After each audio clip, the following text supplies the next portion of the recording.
Today, we're going to see the difference between the range disc that shall not be named, but it also happens to have anti-dome. So for reference, the range is a 2-1 negative 0.5.5, and the Berg is a 1-1-0-2. So they both have this like weird like anti-dome thing. Both have pretty similar characteristics. So we're going to see what the difference is between these two and which one you would bag. I would like to thank Jeff down at Disc Insanity for allowing me to review these discs. Here are his information.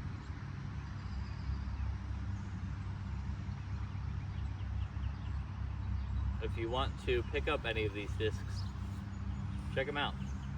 Let's get it. All right, I'm going with a Berg first. Pretty stock Berg. It flies pretty brand new. Yeah, I haven't had this for that long. Oh, that was terrible.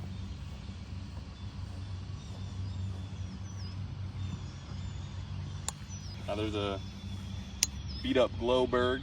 So this is like a nice beat in money level Berg.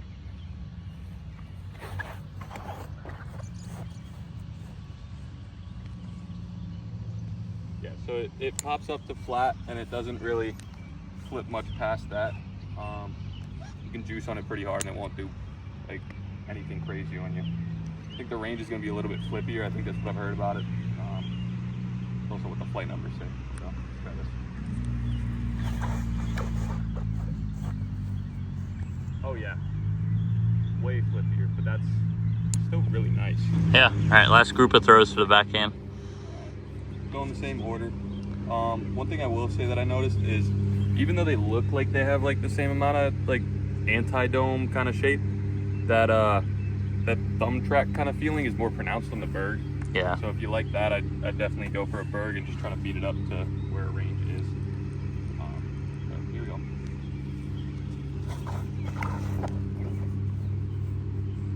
Good snap out of the hand.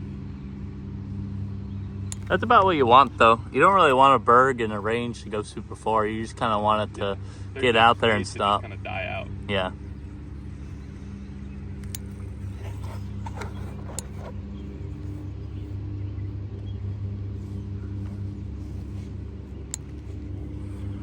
The range.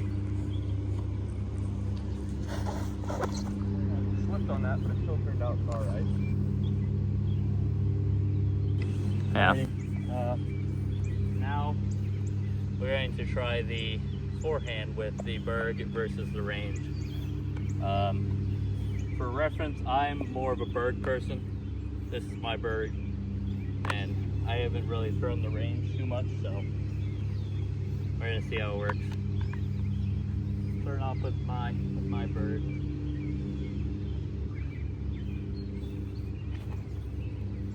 Alright, so I turned that over. I'm gonna try the blue one now. Same thing, kind of just turned it over. I'm throwing it, releasing it a little on Annie. Now we're gonna try the range. I'm gonna flip this up to flat.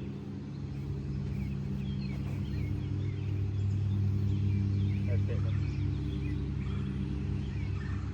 Yeah, that kind of, all three of those shots were released on too much Annie for me.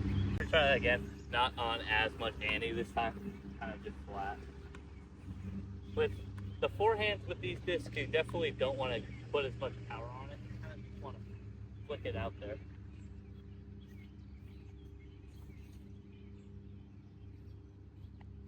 Just like that. It's a nice little flick out there. No bird.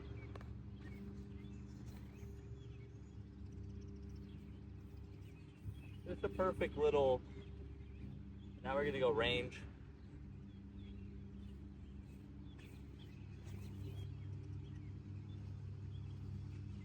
So honestly, the range and the Berg kind of counteract each other pretty well.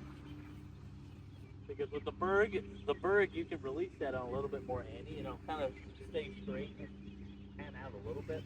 Last couple throws here. Last group of throws anyway. I'm gonna try and release this on hyzer and give this a little bit of power for Berg.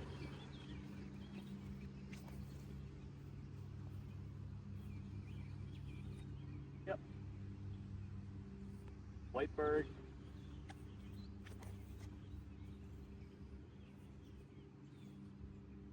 Now I feel like if I do the same thing with the range, it'll turn over.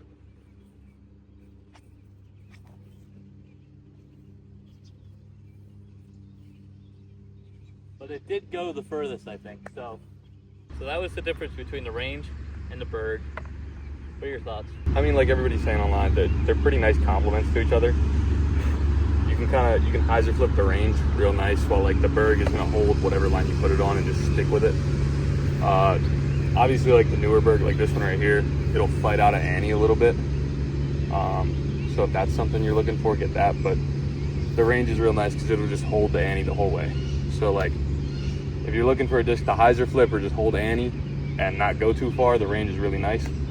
I will say the thumb track feeling, it doesn't really feel like a thumb track, I should stop calling it that. But like the anti-dome feeling is a lot more pronounced on the Berg.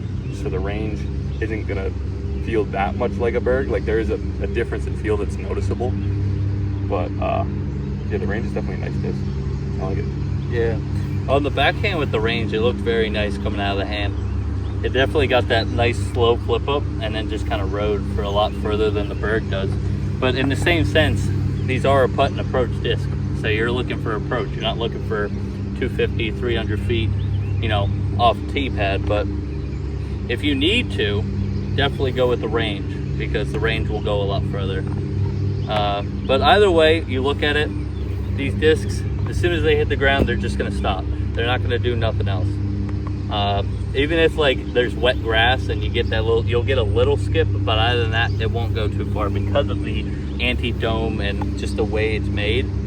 So, I mean, when I look at it like that, I think both of these are really nice and they complement each other great because of that. So you could definitely get, if you're looking for more of an Annie and you just want it to turn and kind of hold the line, go range. If you want something more overstable and to go this way, or opposite for righties, you definitely can go with the Berg as well, and I think they complement each other very well. Obviously, I think these discs are both equally great. I think, personally, I'd rather the Berg. What do you think, Berg or range? I mean, I'm a Berg guy, but I've been throwing the Berg longer, and I throw it mainly on a forehand, so I like how torque resistant the Berg is compared to the range. If you're looking for more of a backhand disc, like a more backhand dominant player, I'd go range. It's a really nice disc to hyzer flip and like throw those kind of shots with, but the Berg is definitely nice for that forehand, almost like 200-foot zone replacement. Because I noticed I'd obviously, like every disc golfer, bag the zone, and I'd overthrow the basket all the time on a forehand, and the Berg's definitely helped me. It kind of narrows down that miss range to more like a 10-foot range instead of like a 40-foot range. Yeah. So you're definitely gonna get more of a skip from the zone compared to these. Like there'd be a couple times where I'll throw a zone and it'll go way too far, but if I would have just threw the Berg, it would have went to the same distance but then stopped. So it would give me like you said, a 10-footer instead of a 30, 40-footer. But all in all, that was the review of the Berg and the range.